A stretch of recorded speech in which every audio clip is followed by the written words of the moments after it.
مفتی صاحب براہ مہربانی اس سوال کا جواب وضاحت سے دیں کہ قیامت کا میزان کہاں لگے گا، کیسے لگے گا، قرآن و سنت کی روشنی میں؟ دیکھو، برزخ کی جو باتیں ہیں نا، یا قیامت کی جو باتیں ہیں، چونکہ وہ یہ دنیا نہیں ہوگی تو اس کی پوری کیفیت ہمیں نہ بتائی ہے نہ ہمیں سمجھ میں آ سکتی ہے. اس لیے اس کی پوری کیفیت کو جاننے کی کوشش کرنا ایک فضول حرکت ہے. اب مثال کے طور پر جہنم کے اوپر جو پل ہوگا وہ بال سے زیادہ باریک ہوگا، تلوار سے زیادہ تیز ہوگا. وہ پل کیا ہے؟ وہی صراط مستقیم ہے جس پر آپ دنیا میں چلے ہو. اللہ اسی کو ایک صورت اور شکل دے کے پل پہ قائم کر دیں گے، پل بنا دیں گے. تو کیا اس کی مثال دی جا سکتی ہے دنیا میں؟ ظاہر ہے نہیں دی جا سکتی. تو جتنا ہمیں بتایا گیا ہے ہم اس پر ایمان لاتے ہیں، اور جو نہیں بتایا گیا ہم اس کی تفتیش میں نہیں جاتے. جو ہمارے کام کی چیز تھی وہ اللہ نے ہمیں بتا دی ہے.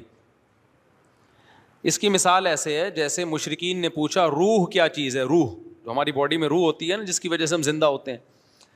تو اللہ نے فرمایا قل الروح من امر ربی، اللہ کا ایک حکم ہے. اب یہ پورا ایکسپلین تھوڑی کیا اللہ تعالیٰ نے. اور اب سوال پیدا ہوتا ہے اللہ تو نے ہمیں پورا ایکسپلین تو کیا نہیں کہ روح کیا چیز ہوتی ہے، تو نے تو کہہ دیا میرا حکم ہے بس. آگے اللہ نے اس کا جواب دیا ہے. روح کا جواب پورا نہیں دیا، اس کا جواب دیا کہ میں نے پورا جواب کیوں نہیں دیا. ٹھیک ہے نا؟ اس اشکال کا اللہ نے جواب دیا وما اوتیتم من العلم الا قلیلا. اللہ کہتے ہیں ہم نے تمہیں علم بہت تھوڑا دیا ہے. علم ہے تمہارے پاس لیکن اتنا نہیں ہے جتنا تم سمجھ رہے ہو. تو جتنی تمہاری کیپیسٹی ہے دماغ کی، اس کیپیسٹی کے حساب سے اتنا جواب کافی ہے کہ روح اللہ کا ایک حکم ہے. جب وہ باڈی میں ہوتا ہے تو ہم زندہ ہوتے ہیں، باڈی سے نکلتا ہے تو ہم مر جاتے ہیں. اور عجیب بات ہے میڈیکل سائنس نے اتنی ترقی کر لی، اب تک وہ بھی روح کو یعنی زندگی اور حیات کو ایکسپلین نہیں کر سکی ہے. پتہ ہے آپ کو یہ بات؟ میڈیکل سائنس کا علم جو ہمارے پاس ہے، ڈاکٹروں کے پاس ہے، وہ بھی بہت تھوڑا ہے، اتنا تھوڑا ہے. یہ جو جینز کا علم ہے نا، جین جس میں ڈاکٹر گھسے ہوئے اندر، ایک جینیٹک سائنس کے ڈاکٹر نے مجھے بتایا آسٹریلیا میں کہ اس میں 2% کا تو ہمیں پتا چلا ہے، وہ بھی 100% نہیں، 98% کا تو کخ بھی پتا نہیں ہے. نہیں آئی میرا خیال ہے بات. جو ہم جب آدمی کے سیل کو توڑتے چلے جاتے ہیں نا، تو ہماری جو بنیادی اکائی ہے باڈی کی وہ سیل کہلاتی ہے نا، جس اینٹوں سے ہماری باڈی بنتی ہے. اس سیل میں ایک نیوکلیس ہوتا ہے، مرکزہ ہوتا ہے. جیسے انڈے میں نا، انڈا بھی سب سے بڑا سیل ہے، ایک سائٹوپلازم ہے، اس کے اندر زردی ہے جو نیوکلیس ہے. تو ایسے ہی ہماری باڈی کو بھی آپ توڑتے چلے جائیں گے تو ایک اکائی آئے گی، ایک یونٹ آئے گی جس کو سیل کہا جاتا ہے. پھر اس کو بھی آپ توڑیں گے تو نیوکلیس کے اندر بہت زیادہ فنٹر نہ بنے. تو ابھی تک زندگی ہی کو ایکسپلین نہیں کیا جا سکا یہ زندگی کیا چیز ہوتی ہے. میں آنکھوں سے دیکھ رہا ہوں، محسوس کر رہا ہوں، کانوں سے سن رہا ہوں. روبوٹ بھی دیکھتا ہے، محسوس نہیں کرتا ہے. وہ تو محسوس کرنے کا نام کیا ہے؟ حیات. یہ حیات کھوپڑی سے اوپر کی چیز ہے بھائی. یہ اسی کو اللہ نے کہا میرا حکم ہے. وَإِذَا سَوَّيْتُهُ وَنَفَخْتُ فِيهِ مِن رُوحِي. اللہ نے آدم کا پتلا بنایا. اللہ کہتے ہیں میں نے کہا میں نے اپنی روح پھونک دی، زندہ ہو گئے. یار مجھے ایک بات بتاؤ، جب انسان مرتا ہے تو پوری باڈی تو ویسے ہی ہوتی ہے، سب کچھ وہی پارٹس بنے ہوئے، تو ہل کیوں نہیں رہی ہے؟ آپ کہہ سکتے چونکہ دل نہیں حرکت کر رہا تو دل حرکت کرا دو اس کا. ماں کے پیٹ میں کیسے دل حرکت کرنا شروع کرتا ہے بھائی فرسٹ ٹائم؟ کسی کی سمجھ میں نہیں آتا. یہ ڈاکٹر کہتے ہیں کہ میں نے ڈاکٹروں سے پوچھا ہے، ہوائی باتیں نہیں کر رہا، کہ جب پہلی دفعہ ماں کے پیٹ میں بچے کا دل دھڑکتا ہے تو کیوں دھڑکتا ہے؟ پہلی دفعہ کس نے دھڑکایا؟ میڈیکل سائنس اس بات کو بیان کرنے سے اب تک عاجز ہے. سمجھتے ہو؟ دیکھو اب کیوں دھڑک رہا ہے اب تو ڈاکٹر بتا سکتے ہیں. ہمارے دماغ سے کرنٹ جاتا ہے، الیکٹریسٹی سے کام ہو رہا ہے. یہ اللہ کا شکر ہے یہ کرنٹ کے الیکٹرک والوں کے ہاتھ میں نہیں ہے، ورنہ اتنا دھڑکتا نہیں جتنا بل آتا. اور گیس پہ چل رہے ہوتے ابھی ہم سب. اب گیس بھی گئی تو سلنڈر لگائے ہوئے ہوتے دل دھڑکانے کے لیے ہم لوگوں نے. تو کچھ چیزیں اللہ نے اپنے ہاتھ میں رکھی کہ الیکٹرک والوں کے ہاتھ میں اللہ نے وہ چیزیں نہیں دی. پنکھا کے الیکٹرک کے ہاتھ میں، لیکن جو ہوائیں چلتی ہیں وہ کے الیکٹرک کے ہاتھ میں نہیں ہے. اس لیے ایسا نہیں ہوتا ہب سے لوگ مرنا شروع ہو جائیں. اللہ کہتے ہیں کہ میری ہوائیں بھی ہیں, ٹھیک, باہر نکل جا سین میں, منجی ڈال کے لیٹ جا. منجی کا فائدہ یہ ہوگا نیچے سے بھی ہوا لگے گی. صحیح صحیح. مولٹی فوم والوں نے جو گدے بنائے اوپر سے لگے گی, نیچے سے نہیں لگے گی. تو مولٹی فوم کے گدے پہ جب آپ لیٹیں گے تو کے الیکٹرک والوں کے محتاج ہوں گے, وہ پنکھا چلائیں گے تو ہوا لگے گی, ادروائز نہیں. لیکن اگر آپ منجی پہ لیٹیں, چارپائیوں پہ لیٹیں, تو بھائی اس میں سے آٹومیٹیکلی جب ہوا چلے گی تو چاروں طرف سے آپ کو ہوا لگے گی. اس لیے اپنے آپ کو بہت زیادہ ان چیزوں کا محتاج نہ بناؤ, قدرتی ماحول میں رہنے کی عادت ڈالو. سمجھتے ہو کہ نہیں سمجھتے ہو؟ میں سعودی عرب میں 2 مہینے رہا, ایئر کنڈیشن ہی میں رہتے ہیں, میرا دماغ خراب ہو گیا وہاں پہ, میرا دماغ پھٹنے لگا. میں آیا گھر میں 2 مہینے بعد, جب میں آیا نا, میں نے پنکھا چلا کے لیٹا یار, کھڑکیاں کھول دی کمروں کی.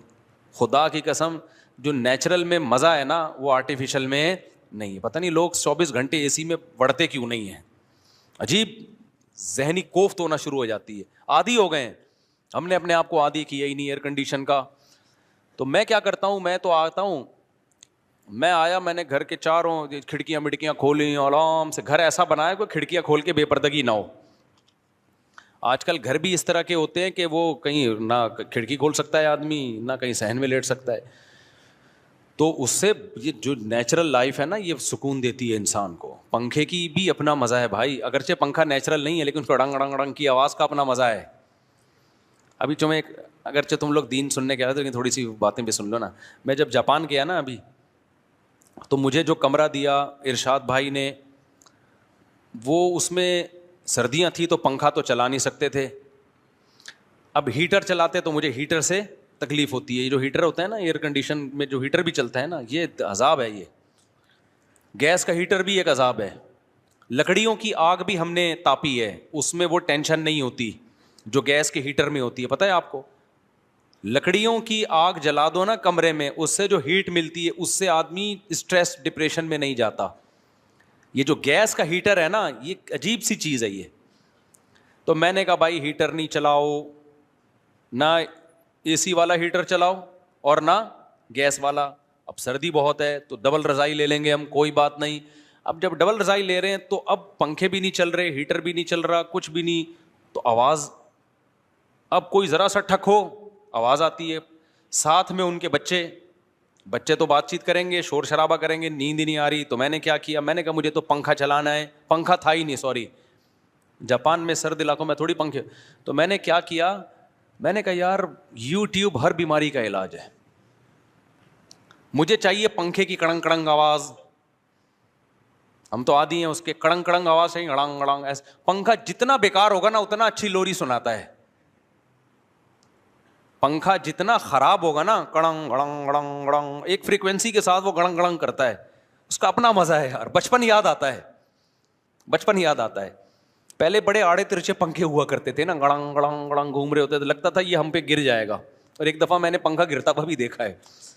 پنکھا ایسے کھڑا ہوا تھا, گڑنگ گڑنگ گڑنگ گھومنے کا بھی گرے گا, وہ گر گیا تھوڑی دیر میں. خیر بچ گئے ہم. تو میں نے کیا کیا, یوٹیوب پہ لکھا فین وائس فار سلیپنگ, تو یوٹیوب پہ آ گئی پنکھے کی آواز. میں نے لگایا زور سے, گہری, اب شور شرابہ اور مجھے تھوڑی دیر یہ تصور ہوتا ہے کہ یہ یوٹیوب پہ اوریجنل نہیں ہے, لیکن 5 سے 10 منٹ کے بعد نا آپ کو لگے گا واقعی پنکھا چل رہا ہے. تو اب وہ شور بھی کر رہے ہیں, باتیں بھی کر رہے ہیں, میری صحت, میں سمجھ رہا ہوں پنکھا چل رہا ہے. یہ یوٹیوب پہ ڈالا اس لیے ہے. اور نیچے لوگوں کے کمنٹس کے, جب سے ہم نے یہ پنکھا چلایا نا, یوٹیوب گوروں کے کمنٹس تھے کہ مزے کی نیند آ رہی ہے. اچھا اس میں پھر ایسی ویڈیوز میں بارش ہو رہی ہے, بعض دفعہ بارش میں بھی بڑا سکون ملتا ہے. بارش ہو رہی ہو نا, تھاڑا بجلی کڑک رہی ہے, بڑی گہری نیند آتی ہے. یہ نیچرل ہے, ایک نیچرل ماحول پیدا ہو جاتا ہے. تو میں تو نیچر سے لو کرنے والا آدمی ہوں, مجھے نیچر سے محبت ہے. تبھی تو شادیاں کی ہوئی ہیں, مرغیاں پالی ہوئی ہیں, یہ سب نیچر ہے. تم لوگ کو لینڈ کروزر ہو رہی ہے, یہ نیچر نہیں ہے ریوو, یہ ضرورت ہے. نیچر یہ ہے کہ بکری کا دودھ, مرغیاں, بیگم, بچے, پنکھے, گڑنگ گڑنگ. گڑنگ بھی نیچر نہیں ہے لیکن پرانا زمانہ تو یاد آتا ہے نا, صحیح ہے نا. ایئر کنڈیشن نیچر نہیں ہے, کمبل نیچر نہیں ہے, رضائی صدیوں سے انسان, میں کمبل میں نہیں سوتا کبھی. آپ دیکھ لیں, میں جہاں بھی جاتا ہوں بولتا ہوں بھائی رضائی چاہیے ہمیں. رضائی کا ایک ویٹ ہوتا ہے, سردیوں میں جب رضائی لحاف اوپر لیتے ہو اس کا اپنا مزہ ہے, کمبل میں وہ مزہ نہیں ہے. دوسرا, کمبل میں گڑبڑ کیا ہوتی ہے, وہ کرنٹ مارتا ہے, بالوں سے چپک رہا ہے, بال چپک رہے ہیں, ابے ایک ٹینشن ہے. پھر اس کے اندر گرد و غبار اٹکتی ہے, آپ کو پتہ نہیں ہوتا, اس کی صفائی آسان نہیں ہوتی کمبل کی, تو کمبل ہو جاتا ہے آپ کو. تو اس لیے میں نے اپنے لیے گھر میں رضائی رکھی ہوئی ہے, زیادہ سردی ہوگی ڈبل رضائی. کہیں بھی جاتا ہوں مہمانوں سے بولتا ہوں, میزبان سے بولتا ہوں مجھے رضائی لگا دو, کمبل نہیں. تو رضائی میں ویٹ نا, شدید سردی میں رضائی کا جو وزن ہوتا ہے نا آپ کے اوپر آتا ہے, بڑا مزہ ہے اس میں بھائی. تو وہ کیا کیا ہم نے, یوٹیوب پہ پنکھا لگا لیا, کڑنگ کڑنگ آواز آ رہی ہے, بڑے مزے سے میں پنکھا لگا کے سو گیا. اب جب وہ صبح مجھے اٹھانے کے لیے آئے تو کہہ رہے ہیں یہ موبائل میں کیا شور ہو رہا ہے مفتی صاحب, کیا کہ پوری رات آپ موبائل دیکھتے رہے ہو, سوئے نہیں. میں نے کہا نہیں, میں پنکھا چلا کے سویا ہوں, میں پنکھا چلا کے سویا ہوں. پھر کیا ہوا کہ اب وہ بچے شور کر رہے ہیں, میں کہتا ہوں کرتے رہو شور, مجھے پرواہ نہیں ہے, میں پنکھا چلا رہا ہوں بہت تیز. جب زیادہ شور ہوتا تھا تو پنکھے کی آواز کیا کر دیتا تھا, بڑھا دیتا. یہ بڑی مزے کی چیز ہے, یوٹیوب پہ سرچ کریں, بڑا مزہ آتا ہے اس سے. خیر میرے بھائی, اور آسان اس سے اچھا طریقہ کسی کا بیان لگا لو. بعض دفعہ میں بیان لگا لیتا ہوں, اپنا نہیں لگاتا, کیونکہ اپنا لگاؤ نا تو پھر وہ اور نیند غائب ہو جاتی ہے, اس میں ہنسی کی باتیں آتی ہیں, تو میں کبھی خود اپنے ہی لطیفے پہ ہنسنا شروع کر دیتا ہوں. تو میں پھر کسی بڑے بزرگ کا بیان لگا دیتا ہوں. اس کا فائدہ یہ ہوتا ہے, نالج میں بھی اضافہ ہوتا ہے, موٹیویشن بھی ملتی ہے, اور بعض دفعہ نیند بھی آ جاتی ہے, بیان سنتے سنتے سو جاتا ہے آدمی. یہ جب کرتا ہوں جب دماغ چل رہا ہو. آج کل سیاسی حالات نے نا دماغ کا دہی بنا دیا ہے, کسی کو بھی ٹائم پہ نیند آ جائے اس کا مطلب وہ پاگل ہے. ادھر سے فوج کے خلاف بیان, ادھر سے پی ٹی آئی کے خلاف بیان, ادھر سے جے یو آئی کے خلاف بیان, ادھر سے مسلم لیگ کے خلاف بیان, ادھر سے مسلم لیگ کا زرداری کے خلاف بیان.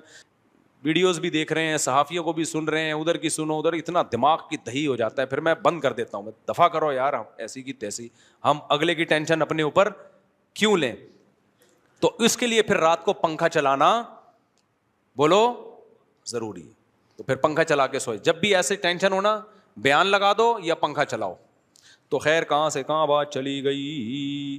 تو میں جو سوال پوچھا تھا کہ بہت ساری چیزیں ہماری مینٹل لیول سے اوپر کی ہیں, تو ہمیں آخرت کی جو باتیں بتائی گئی ہیں, ترازو بھی لگے گا, اس ترازو کی کیفیت کیا ہوگی. ایسے کوئی فرشتہ یوں کر کے بٹے لے کے بیٹھا ہوا ہوگا ترازو کے, یا کوئی ڈیجیٹل ترازو ہوگا, کیا ہوگا یہ ہمیں اب بتایا تو گیا. ترازو کے ایک پلڑے میں گناہ رکھے جائیں گے, ایک پلڑے میں نیکیاں رکھی جائیں گی. بس ہماری فہم کے مطابق بات کی گئی ہے. دیکھو ترازو تو یہ بھی ہے جو آج کل تھرمامیٹر بھی تو ایک ترازو ہے نا, جو ٹیمپریچر کو ناپتا ہے.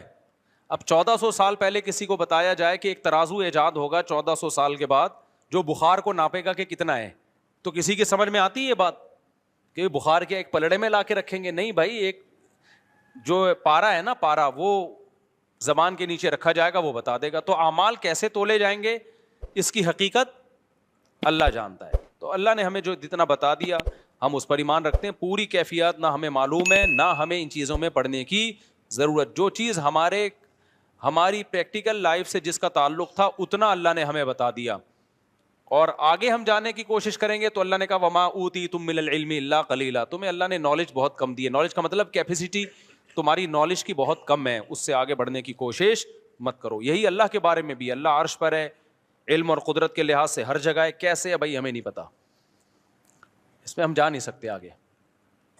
اچھا بھائی مفتی صاحب, طلاق کے بعد عدت کے دوران عورت کو نکاح کا پیغام بھیجنا جائز ہے یا نہیں؟ حرام ہے بالکل. نیز طلاق کے بعد عورت کی کتنے مہینے عدت ہوتی ہے؟ 3 مینسز.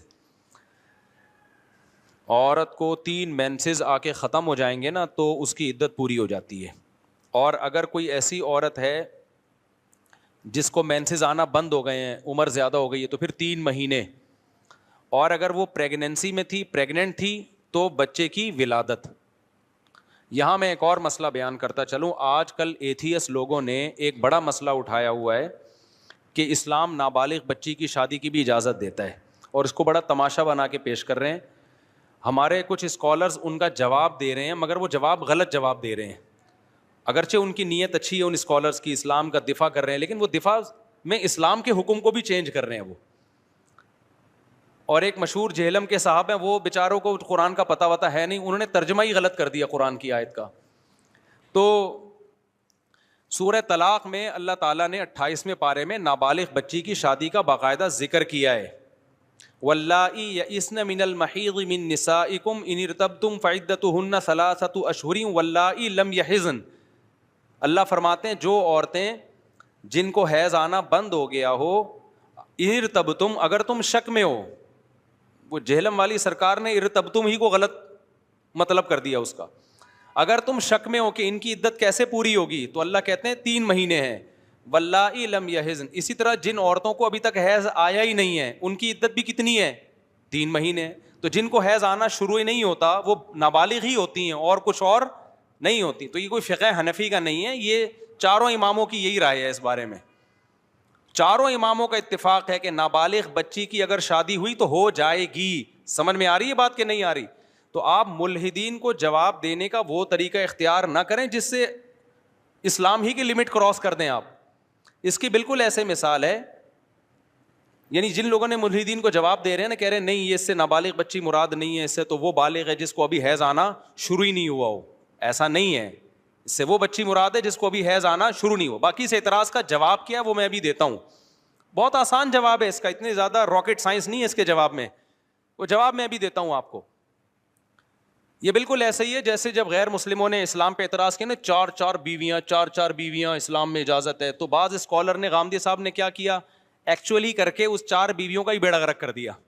ایکچولی وہ تو اس وقت اجازت دی گئی تھی جب مرد بہت جنگوں میں تھوڑے رہ جاتے تھے، عورتیں بہت ہوتی تھی خاص اسپیسیفک صورتوں میں، ادروائز یہ کوئی قابل تعریف نہیں ہے. حالانکہ یہ جواب غلط ہے.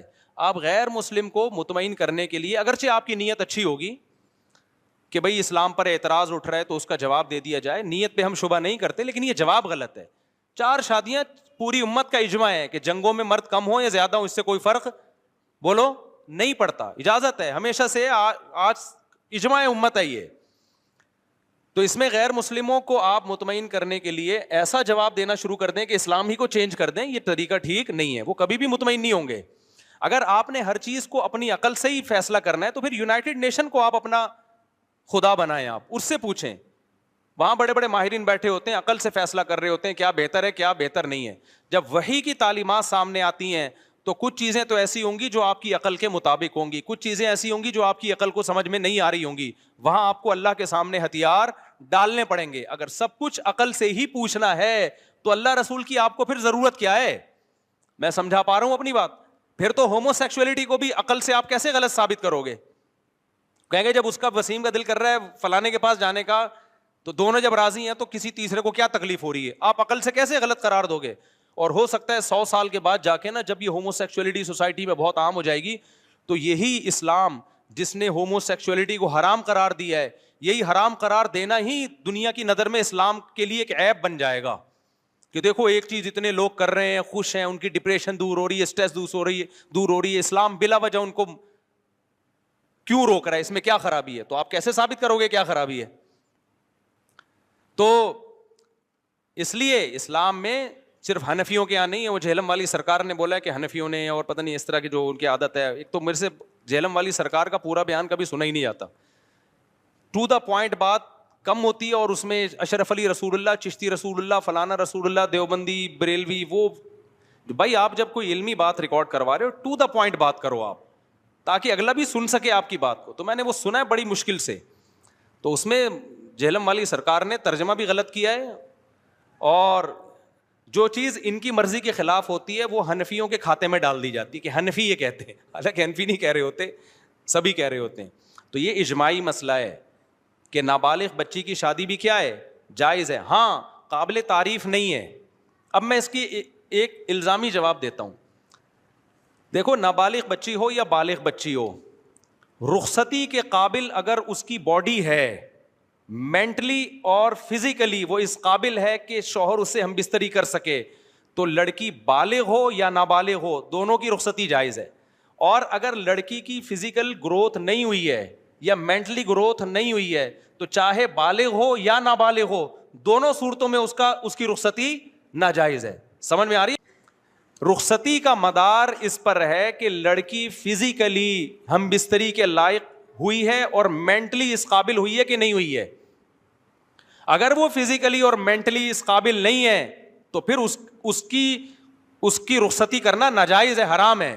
اس کی مثال ایسے ہے کہ 4 سال کی بچی، دنیا میں کوئی اسکالر ایسا گزرا ہے جس نے قرآن کی اس آیت کا ریفرنس دے کے یہ کہا ہو کہ اس کی شادی جائز ہے یا اس کی رخصتی جائز ہے؟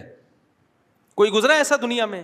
نہ ابو حنیفہ نے کہا، نہ امام شافعی نے کہا، نہ امام بخاری، کسی نے بھی نہیں کہا. جائز ہونا تو ایک لا بیان کیا ہے نا، لا. اب امپلیمنٹ اس کا کس پر ہوگا؟ بھائی اس کا ولی ہے، اس کے رشتہ دار ہیں، وہ دیکھیں گے اس میں فائدہ بھی ہے یا نہیں ہے. اس کی ایک مثال دوں کہ جب بھی کوئی ایتھیس آپ سے یہ کہا کرے نا کہ اسلام میں نابالغ بچی کی شادی جائز ہے، آپ اس سے کہا کرو کہ یونائٹڈ نیشن کی نظر میں 18 سال کی لڑکی کی شادی 90 سال کے بڈھے سے جائز ہے. یونائٹڈ نیشن میں ہے کہ یہ شادی ناجائز ہے؟ بولو نا. میں نے یورپ میں 90 سال کے بڈھوں کے ساتھ 18 سال کی لڑکیوں کو دیکھا ہے گھومتے ہوئے. اور وہاں گھومنے کا مطلب کیا ہوتا ہے؟ ریلیشن بھی ہے ان کا، ہوٹلوں میں رات گزارتے ہیں. یونائٹڈ نیشن کی نظر میں یہ اللیگل ہے یا لیگل ہے؟ بولو نا. لیگل ہے. ایتھیس بھی کہے گا لیگل ہے. کیوں؟ اس کی پرسنل لائف ہے. لیکن اگر کوئی 18 سال کی لڑکی ہم سے پوچھے کہ 90 سال کے بڈھے سے میں شادی کر رہی ہوں اور یہ کہے کہ جائز ہے، تو ہم اس کو مشورہ دیں گے کہ کر لو؟ کہیں گے جائز ہونے کا مطلب یہ تھوڑی ہے کہ کرو یہ کام. کرو جب تمہیں کیا ہو، اس میں فائدہ ہو. تم 18 سال کی ہو، 30 سال کے آدمی سے کر لو، 35 سال کے آدمی سے. تمہارا دماغ خراب ہے، تم 90 سال کے بڈھے سے شادی کر رہی ہو. پھر بھی اگر وہ کر رہی ہے، اس کا مطلب یہ ان کا پرسنل معاملہ. ہو سکتا ہے اس 90 سال کے بوڑھے میں اس کو کچھ وراثت نظر آ رہی ہو کہ اس کا انتقال ہونے والا ہے، یا یہ مہر تگڑا دے رہا ہے.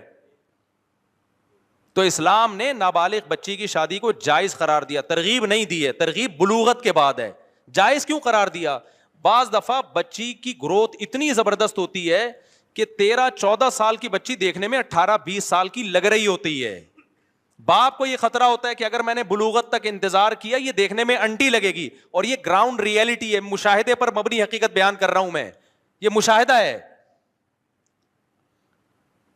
اور اس کو حیض آنا شروع نہیں ہوتا، لیکن وہ مینٹلی بھی ہم بستری کے قابل ہوتی ہے، اور یعنی شوہر کے ریلیشن کے قابل، اور فزیکلی بھی قابل ہوتی ہے. اس میں کوئی حرج. اور باپ کو یہ خطرہ ہوتا ہے کہ اگر میں نے ابھی اس رشتے کا انکار کیا تو بعد میں یہ رشتہ اس جیسا رشتہ نہیں ملے گا مجھے. تو جب وہ مینٹلی بھی اس قابل ہے، فزیکلی بھی اس قابل ہے، وہ بھی راضی ہے، باپ بھی راضی ہے، تو کسی ملحد کو کیوں تکلیف ہو رہی ہے بھائی؟ اس سے ملحد کو تکلیف اس لیے ہو رہی ہے کہ ان لوگوں کا اپنا خاندانی نظام ہو گیا تباہ و برباد. ان کی نظر میں اچھے رشتوں کی کوئی ویلیو نہیں ہے. اسلام میں اچھے رشتے کی بڑی ویلیو ہے. اور تمام علماء جو نابالغ بچی کے نکاح کی بات کرتے ہیں نا، اور اس نابالغ سے وہ نابالغ جو مینٹلی اور فزیکلی ہیلدی ہو چکی ہو. سمجھتے ہو کہ نہیں؟ یہی وجہ ہے کہ امی عائشہ کا نکاح 6 سال میں ہوا، رخصتی 6 سال میں نہیں ہوئی ہے، رخصتی 9 سال میں، کیونکہ بالغ ہو چکی تھی، مینٹلی بھی اور فزیکلی بھی بالغ ہو چکی تھی، وہ ہو چکی تھی، اس لیے 9 سال میں. اور اگر حضرت ابو بکر دیکھتے کہ یہ 9 سال میں ان کی گروتھ نہیں ہوئی ہے تو وہ نہ کرتے رخصتی. کیونکہ مدار اس پر نہیں ہے کہ بالغ ہو چکی ہے کہ نہیں ہو چکی ہے، مدار اس پر ہے کہ اس کی جو جسمانی اور مینٹلی جو ہیلتھ ہے، اس ذہنی اور جسمانی نشو و نما، اس میں وہ میچور ہو چکی ہے کہ نہیں ہو چکی ہے. کتنی لڑکیاں 18 سال کی عمر میں بھی ہم کہتے ہیں ان کی شادی نہ کرو. اب کوئی ماں باپ یہ کہیں کہ اللہ تعالیٰ نے تو اجازت دی ہے جلد شادی کی، ہم کہتے ہیں جی ہے، اوور آل اجازت ہے، لیکن آپ کی بچی مینٹلی جو ہے نا وہ سسرال کو ابھی نہیں سنبھال سکتی. تبھی تو میں کہتا ہوں بچی بالغ ہوتے ہی شادی کرو، بشرطے کہ آگے آپ کو سسرال ایسا مل رہا ہو جو اس کو بچوں کی طرح رکھے، اس پر وہ ذمہ داریاں نہ ڈالے جو ایک بڑی میچور عورت کی ذمہ داریاں ہوتی ہیں. میں نے جب بیان کیا تھا نا بچی کی بالغ ہوتے ہی شادی کر دو، تو ایک صاحب نے کہا بالغ ہوتے ہی شادی کر دیں گے، سسرال تو بڑے ظالم بھی نکلتے ہیں اور اس کے جوڑ کا رشتہ بھی نہ ملے تو ہم کیسے کر دیں؟ میں نے کہا بھائی جوڑ کا رشتہ نہ ملے نا تو 40 سال میں بھی نہیں کرو. یہ جو ہم کہتے ہیں کہ بچی کے بالغ ہوتے ہی شادی کر دو، یہ جب ہے جب جوڑ کا رشتہ ملے. تو اب میں بات کو سمیٹ رہا ہوں. اسلام میں نابالغ بچی کی شادی جائز ہے، قابل تعریف بولو نہیں ہے. جائز کیوں ہے؟ بعض دفعہ ضرورت ہوتی ہے. ضرورت یہ ہوتی ہے کہ آپ کو یہ خطرہ ہوتا ہے کہ اگر یہ اتنا بہترین رشتہ ہے خاندان کا یا خاندان سے باہر کا کہ ہم نے انکار کر دیا نا تو یہ رشتہ ہاتھ سے نکل جائے گا. جیسے حضرت ابو بکر رضی اللہ تعالی عنہ اگر سید الانبیاء کا رشتے کا انکار کر دیتے اپنی بیٹی کے لیے, عین ممکن ہے بعد میں وہ نکاح نہ ہوتا, تو ابو بکر کو اپنی بیٹی کے لیے محمد صلی اللہ علیہ وسلم جیسا ملتا پھر بعد میں, کیونکہ رشتے میں پلٹتے رہتا ہے ذہن انسان کا. آج آپ کہیں کرنا چاہ رہے ہو, لڑکی والے کہتے ہیں 1 سال کے بعد آنا, اس کے دوران آپ کا موڈ ہی چینج ہو چکا ہوتا ہے. تو اچھا رشتہ تو ایسی چیز ہے فوراً پکڑ لے انسان اس کو. اور اسلام نے لڑکی کے بارے میں حکم دیا ہے کہ غیر کفو میں نکاح نہ کیا جائے. غیر کفو کا کیا مطلب؟ لڑکا لڑکی کے پیرالل ہو یا اس سے بہتر ہو. تو یہ ہمیشہ میسر نہیں ہوتا. اب ملحد لوگوں کا تو کوئی خاندانی نظام ہی نہیں ہے, ان کے یہاں باپ ہو تو بھی ٹھیک ہے, باپ نہ ہو تو بھی ٹھیک ہے, فیملی سسٹم ہی تباہ ہو گیا. تو اسلام کی نظر میں فیملی سسٹم کی بہت ویلیو ہے. تو آپ اسلام پہ اعتراض اسلام کے سسٹم کو سامنے رکھ کے کریں, اپنے سسٹم کو سامنے رکھ کے کریں گے تو سمجھ میں نہیں آئے گا آپ کے. تو اسلام کے سسٹم کو سامنے رکھ کے کرو گے تو پھر 4 شادیاں بھی سمجھ میں آئیں گی. پھر یہ بھی سمجھ میں آئے گا کہ اسلام نے نابالغ بچی کے نکاح کی اجازت کیوں دی ہے, اور رخصتی کی اجازت اس وقت دی ہے جب فزیکلی وہ اس قابل ہو کہ رخصتی کے قابل ہو, ادروائز اس کی اجازت نہیں ہے. اور پھر یہ بھی ہے کہ اگر کسی قوم میں, یہاں بھی فقہا نے لکھا ہے کہ اگر یہ پتہ چل جائے نا کہ باپ نے نابالغ بچی کا نکاح کیا ہے, اس میں بچی کا فائدہ نہیں دیکھا, بچی کا فائدہ نہیں دیکھا, تو وہ نکاح ہی کا لدم ہے. کیونکہ یہ بچی کے فائدے کے لیے اسلام نے اجازت دی ہے نا بھائی, بچی کے فائدے کے لیے اجازت دی ہے کہ بھائی اگر دیر کر دی تو ایسا نہ ہو اچھا رشتہ ہاتھ سے نکل جائے. لیکن اگر قرائن سے پتہ چل گیا کہ باپ نے بچی کا فائدہ نہیں دیکھا, کیونکہ بعض گاؤں دیہاتوں میں ایسا ہوتا ہے لڑکیاں بیچ رہے ہوتے ہیں, بڈھے بڈھوں کو بیچ رہے ہوتے ہیں, تو اگر ایسا کہیں ثابت ہو جاتا ہے تو وہ نکاح کا لدم ہے. سمجھتے ہو کہ نہیں سمجھتے؟ کیونکہ اس میں نابالغ کے تو احکام اسلام میں بہت سخت ہیں. مثال کے طور پر دیکھو, باپ نے کیا کیا, نابالغ بچے کا متولی کون ہے؟ باپ ہے. علماء کا اجماع ہے کہ باپ بچے کو جو ہدیہ ملے گا نا وہ باپ لے سکتا ہے, کیونکہ اس میں بچے کا کیا ہے؟ فائدہ. باپ کے قبضے سے بچے کا قبضہ شمار ہوگا, یعنی باپ اس کی طرف سے قبضہ کر سکتا ہے. لیکن بچے کی طرف سے باپ صدقہ نہیں کر سکتا بچے کی رقم میں سے, کیونکہ صدقے میں دنیا کا نقصان ہو رہا ہے, آخرت کا تو فائدہ ہے, لیکن دنیا میں کس کا نقصان ہو رہا ہے؟ بچے کا. تو بچے کے حق میں وہ تصرفات نافذ ہوں گے جس سے بچے کو فائدہ ہو رہا ہے. بچے کو جب نقصان ہو رہا ہے تو پھر وہ تصرفات نافذ نہیں ہوں گے. اور آسان مثال دیتا ہوں میں. باپ نے کیا کیا, بچے کے پاس مال ہے نا, باپ اس کا متولی ہے. اب کیا ہے, بچے کے پاس 1 کروڑ روپے ہیں, فار ایگزامپل اس کے بھائی مر گیا تھا, اس کی وراثت میں آئے یا کسی بھی طریقے سے آ گئے, یا کسی نے بچے کو ہدیہ دے دیا. اب علماء کہتے ہیں باپ جب بچے کی پراپرٹی خریدے گا نا, اس سے 1 کروڑ روپے کی پراپرٹی خرید لی, خرید تو سکتا ہے, بیچ نہیں سکتا, کیونکہ پراپرٹی رکھنے میں بچے کا فائدہ ہے, بیچنے میں کیا ہے؟ جب تک یہ ثابت نہ ہو جائے کہ اس پراپرٹی کے بیچنے میں 100% بچے کا فائدہ ہے. ایک بات. نمبر 2, غبن فاحش پہ خرید تو سکتا ہے, یعنی ایک پراپرٹی بہت سستی مل رہی تھی, کوڑیوں کے دام, باپ خرید سکتا ہے بیٹے کے لیے, لیکن بیٹے کی پراپرٹی مارکیٹ ویلیو سے کم پہ بیچے گا تو وہ کلدم ہوگا, وہ بیچنا, وہ کیا ہوگا؟ وہ بے نافذ ہی نہیں ہوگی, کورٹ میں اس کے خلاف کیس ہو سکتا ہے, حکومت خود کیس کرے گی کہ بھئی یہ نابالغ بچہ تھا, تمہارا بیٹا تھا, تم نے اس کی پراپرٹی 1 کروڑ کی 50 لاکھ میں کیوں بیچ دی؟ جو خریدے گا نا اس سے پیسے واپس لے کے پراپرٹی بچے کے حوالے کر دی جائے گی. تو اس سے پتہ چلتا ہے کہ اسلام کے تمام احکام نابالغ بچے کے فیور میں جاتے ہیں. جو حکم بھی نابالغ بچے کے اگینسٹ جا رہا ہوگا, شریعت اس حکم کو کیا کر رہی ہے؟ بولو, کلدم. تو اسلام نے جو نابالغ بچی کی, بچے کی بھی شادی جائز ہے, بچی کی بھی جو شادی جائز قرار دی ہے نا, یہ بچے کے فیور میں ہوگی تو ہوگی, بچے کے اگینسٹ ہوگی تو نہیں ہوگی. تو بچے کے فیور میں کیا ہے؟ بچی بالغ ہو چکی, یعنی اگرچہ نابالغ ہے لیکن فزیکلی اور مینٹلی کیا ہو, وہ میچور ہو چکی ہو. نمبر 2, جہاں نکاح باپ کر رہا ہے اس میں دیکھا جائے گا بچی کا واقعی فائدہ ہے یا نہیں ہے. ایسا تو نہیں ہے پیسے لے کے, لالچ لے کے کہیں بچی کو بھینٹ چڑھا رہا ہے.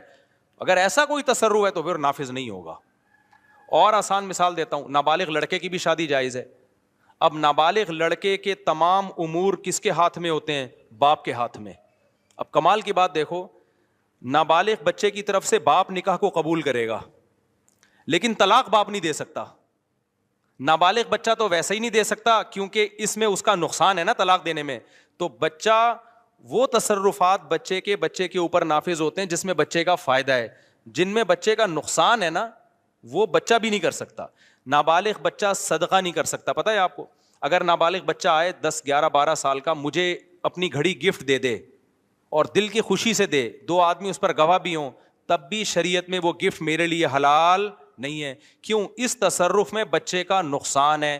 تو جس تصرف میں بچے کا نقصان ہوتا ہے, بچہ وہ خود بھی نہیں کر سکتا, کیونکہ شریعت کہتی ہے ابھی یہ میچور نہیں ہے, ہو سکتا ہے بے وقوف بن کے کر رہا ہو یہ کام. سمجھ میں آ رہی ہے بات کہ نہیں آ رہی؟ تو اسی وجہ سے نابالغ بچے کا نکاح ہو گیا, اگر وہ طلاق دے گا تو طلاق بھی نافذ نہیں ہوگی, کیونکہ اس میں بچے کا کیا ہے؟ نقصان ہے. تو نابالغ بچے کو شریعت نے اپنے اوپر نقصان کا کنٹرول نہیں دیا, تو اس کے ماں باپ کو کہاں سے کنٹرول دے دیا؟ تو اس کی طلاق نافذ نہیں ہوگی. اب بچے کے بجائے باپ کا کنٹرول ہے نا اس پر, تو باپ بھی طلاق نہیں دے سکتا, اس لیے کہ آپ بچے کا نکاح تو کرا سکتے ہو, طلاق کا باپ کے پاس رائٹ نہیں ہے, کیونکہ نکاح میں بچے کا فائدہ ہے, طلاق میں بچے کا کیا ہے؟ نقصان ہے. تو باپ نکاح کرا دے گا اس کا, اور بچے کی طرف سے قبول بھی کر لے گا, طلاق نہیں دے سکے گا باپ. تو جتنا اسلام نابالغ بچے بچیوں کو فیور کر رہا ہے نا, یہ ملحد لوگ اس کی خاک کے برابر بھی نہیں پہنچے ہیں, اور ان کا خاندانی سیٹ اپ ہی نہیں ہے, ان کی نظر میں نکاح کی ویلیو نہیں ہے, اچھے رشتوں کی ویلیو نہیں ہے, اس لیے اٹھا کے یہ صبح و شام پھینکتے رہتے ہیں. اسلام نے نابالغ بچے کی شادی کی اجازت دے دی, پھر کہتے ہیں 3 سال کی بچیوں کی شادی بھی جائز ہے, 4 سال کی بچیوں کی شادی بھی جائز ہے. او بھائی, پھر ہم تم سے سوال پوچھتے ہیں کہ 18 سال کی لڑکی جس کو تم کہتے ہو جائز ہے, 90 سال کے بڈھے سے بھی تو جائز ہے تمہارے مذہب میں. یونائٹڈ نیشن کی طرف سے یہ پابندی نہیں. 18 سال کی لڑکی میں نے دیکھی ہے یورپ میں 90 سال کے بڈھوں کے ساتھ, اس پہ تو کوئی ملحد انکار ہی نہیں کر سکتا. میں سمجھ رہا تھا یہ پوتی ہے اور یہ دادا ہے اس کے, آپس میں گلے مل رہے تھے ایسے محبت سے. میں نے کہا یار کیا باپ بیٹی کا, لوگ خام خواہ کہتے ہیں اولڈ ہاؤس میں جمع کرا دیتے, کسی نے کہا باپ بیٹی نہیں ہے, یا تو میاں بیوی ہیں یا گرل فرینڈ بوائے فرینڈ ہے. تو یونائٹڈ نیشن نے تو اس کو اللیگل قرار نہیں دیا. سمجھ میں آ رہی ہے بات کہ نہیں ہے؟ کہیں اس کی مرضی ہے. تو یہاں بھی ایسا ہی ہے. تو جب لڑکی قریب البلوغت ہے تو ماں باپ سے اچھا کوئی فیصلہ اس کے لیے نہیں کر سکتا. بعض دفعہ یہ خطرہ ہوتا ہے کہ بلوغت کا انتظار کیا تو رشتہ ہاتھ سے نکل جائے گا اور بچی پھر غیر کفو میں جائے گی, وہ اچھا خاندان نہیں ملے گا. تو اسلام میں چونکہ خاندان کی ویلیو ہے, مسلمان خاندانی ہوتے ہیں, کلچر اور خاندان کو اسلام بہت جو صحیح کلچر ہو اس کو بڑا پروموٹ کرتا ہے, تو اس لیے اسلام نے اجازت دی. بھائی بعض دفعہ یہ خطرہ ہوتا ہے کہ اچھا رشتہ ہاتھ سے نکل جائے گا, تو تعریف کے قابل نہیں ہے. نابالغ بچیوں کے نکاح کو اپریشیٹ نہیں کیا, ضرورت کی وجہ سے اس کو لیگل قرار دیا اسلام نے, جہاں کبھی ضرورت پڑ سکتی ہے تو اس وجہ سے اسلام نے اس کو لیگل قرار دیا. جیسے 18 سال کی 90 سال کے بڈھے کی بھی ضرورت اس کو کبھی کبھار پڑ سکتی ہے, تبھی یونائٹڈ نیشن کہتی ہے کہ یہ کیا ہے؟ لیگل ہے. تو یہاں بھی ایسا ہی ہے. ہاں قابل تعریف نہیں ہے, یہی وجہ ہے کہ ہم کبھی بھی اس کو اپریشیٹ نہیں کرتے. بلکہ علماء نے لکھا ہے جن قوموں میں رواج ہے نابالغ بچیوں کی شادیوں کا, اگر وہاں دیکھ رہے ہیں کہ وہ اس کا نقصان ہو رہا ہے تو اس کے خلاف آواز اٹھانی چاہیے. سمجھتے ہو کہ نہیں سمجھتے؟ لیکن چونکہ اسلام میں ہے, ضرورت پڑنے پر اس حکم سے فائدہ اٹھایا جا سکتا ہے, تو لہذا اسلام پھر اس حکم کی علت بھی, احکام بھی بیان کرے گا کہ اگر ایسا ہو گیا ہے تو پھر اگر رخصتی کے بعد طلاق ہوئی ہے تو اللہ کہتے ہیں نابالغ بچی کو اگر طلاق ہوئی ہے تو پھر اس کی عدت کتنی ہے؟ 3 مینسز ہے, اور 3 مہینے ہیں. تو 2 چیزوں کو بیان کیا سورہ طلاق میں. وَأُولَاتِ اللہ تعالیٰ کیا فرماتے ہیں؟ وَاللَّائِي يَئِسْنَ مِنَ الْمَحِيضِ مِن نِّسَائِكُمْ, اللہ فرماتے ہیں وہ عورتیں جو حیض سے مایوس ہو چکی ہیں, یعنی بڑی عمر کی ہو گئی, حیض آنا بند ہو گیا. ان ارتبتم, اگر تمہیں شک ہے کہ ان کو تو حیض آتا ہی نہیں ہے, ان کی عدت کیسے پوری ہوگی؟ ان ارتبتم میں جہلم والی سرکار نے ڈنڈی مار دی. تو اللہ کہتے ہیں ان ارتبتم, اگر شک ہے کہ ان کی عدت کیسے پوری ہوگی, تو اللہ فرماتے ہیں فعدتہن 3 اشہر, ان کی عدت کتنی ہے؟ 3 مہینے. آگے اللہ نے فرمایا یہ تو وہ ہیں جن کو حیض آنا بند ہو گیا ہو, بوڑھی ہوں. اب ذرا ہم پیچھے کی طرف بھی آتے ہیں جن کو ابھی حیض آنا شروع ہی نہیں ہوا. واللائی لم یحضن, تو ان کی بھی یہی عدت ہے. بیچ کی عورتیں ہیں جو درمیانی عمر کی ہیں, ان کو اللہ نے سورہ بقرہ میں بیان کر دیا کہ ان کی عدت 3 قروء, 3 حیض ہے. تو صاف 2 اور 2 4 کی طرح, اس میں کوئی حنفی شافی کچھ بھی نہیں ہے. جہلم والی سرکار نے بلا وجہ ہر چیز میں اپنا بغض حنفیوں کے خلاف نکالنا, پتہ ککھ بھی نہیں ہے. صحیح ہے نا؟ مفتی صاحب ملاقات کے یہ ہو گیا. بھائی عدت کے دوران نکاح کا پیغام بھیجنا بھی حرام ہے, صرف اتنا جائز ہے گول مول طریقے سے بات چیت کر سکتے ہو. گول مول, جیسے کوئی عورت بیوہ ہو گئی تو آپ کہہ سکتے ہو کہ بھئی جب آپ کی عدت ختم ہو تو ایک اچھا رشتہ ہے, مراد آپ خود ہی ہو اس سے.